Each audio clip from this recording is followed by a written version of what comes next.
I'm Angie with Mundlicka Healthcare, here today to demonstrate for you our Z-Flex heel boot. I'm going to show you what makes it different from other boots on the market, as well as show you the application of the boot itself. So this is our boot shown here on a demo patient leg. Couple things that make it different from other boots on the market. You will first notice that the straps on the boot, instead of going across the patient's shin, they will actually go on the side of the patient's leg. This should help eliminate any pressure from those straps going across the shin.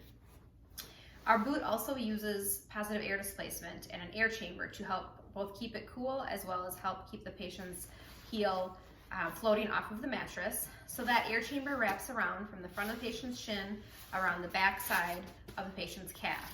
So again, that helps keep it cool instead of being stuffed with a regular foam stuffing that tends to heat up and make it uncomfortable. Hopefully helping keep it cool will help drive up compliance with your patients. And then when it wraps around the backside, it uses what we call positive air displacement. If you think about like a camping mattress that you sit on or air mattress you sit on one side, the other side pops up. Same idea with this.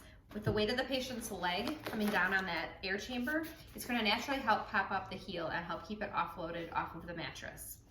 So we've got straps on the side, the air chamber. We also have inside of our boot one of our small Z-Flow fluidized positioners. So this is our 7x10" Z-Flow. This actually sits in the bottom of the boot and it will cradle the patient's Achilles, helping to protect that, as well as helping to hold the foot in place. So that Z-Flow does a couple things. Again, protects the Achilles and helps hold the foot in a natural position.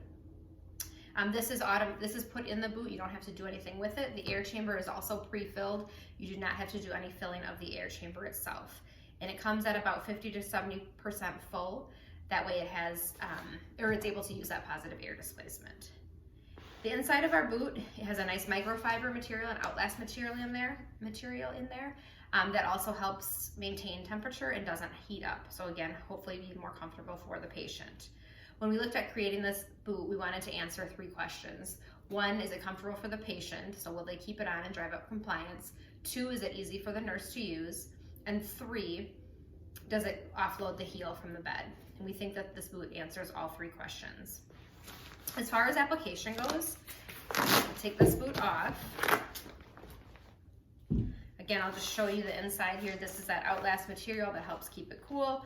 That air chamber is wrapping around here into the back, and that Z-Flow sits down here in the bottom, kind of right in here. So when we go to put it on the patient, you'll notice the opening in the bottom. You will line the patient's heel with that opening in the bottom of the boot, and then you will take your 3 side straps. They are elastic, these black straps. You'll start at the bottom, 1, 2, and 3, working their way up to the top. Now because they are elastic, it is a one size fits all or fits most boot. We do want to make sure we have a snug fit, but not too tight. They are compatible with your SCDs, so if the patient is using those, we want to make sure there's room for that SCD to expand.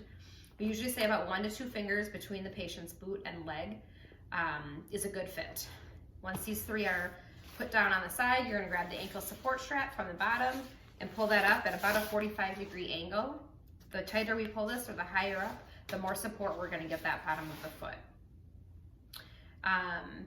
That's pretty much it as far as putting the boot on. You can kind of see here how that heel is floating. I can stick my hand up underneath where the heel is, so it's floating off of the mattress. When it's time to do your heel checks, you can open up that ankle support strap again, open up the heel gate at the bottom, and do your foot checks and heel checks this way. So no need to remove the top straps. You can leave the rest of the boot intact while you do your heel check. Any creams or ointments, lotions that you might need to put on, or dressing changes. Once you're done, just close up that foot gate and reattach that ankle support strap on the side. A couple common things that people have asked are, what if you have a bigger patient or bigger leg and it feels tight down here, it looks tight, creating some pressure? I recommend then not attaching that bottom strap closest to the foot, simply Velcro to itself and let it stay open so we're not creating any unnecessary pressure there, and then simply reattach that ankle support strap as well. Many also ask about wedges. We don't use wedges with our boots, unlike some of the competitors. Wedges tend to unnaturally point the feet straight up in the air. If you think about yourself when you're laying in bed or laying on the floor watching TV, laying on your back, your feet will naturally have a slight external rotation, and that's a more natural and neutral position for the leg to be in. So that this boot is going to allow for that. It will have that slight external rotation. If you start to see a foot or feet really splaying open wide on the bed like that, it probably means that the hips are open. So we want to get the hips in a more neutral position, which will in turn keep the feet in a neutral position. So if you use a pillow or Z-Flow on the hip to keep that more closed up in their natural position, that will in turn keep the foot how it should be. Hopefully that makes sense to you guys. Those are the main questions we typically get. They are single patient use. They can follow the patient throughout the continuum of care. They can go home with them. If the outside of the boots get soiled, they can be wiped out with your regular disinfectant wipes. If you have any other questions, please feel free to reach out. Thank you.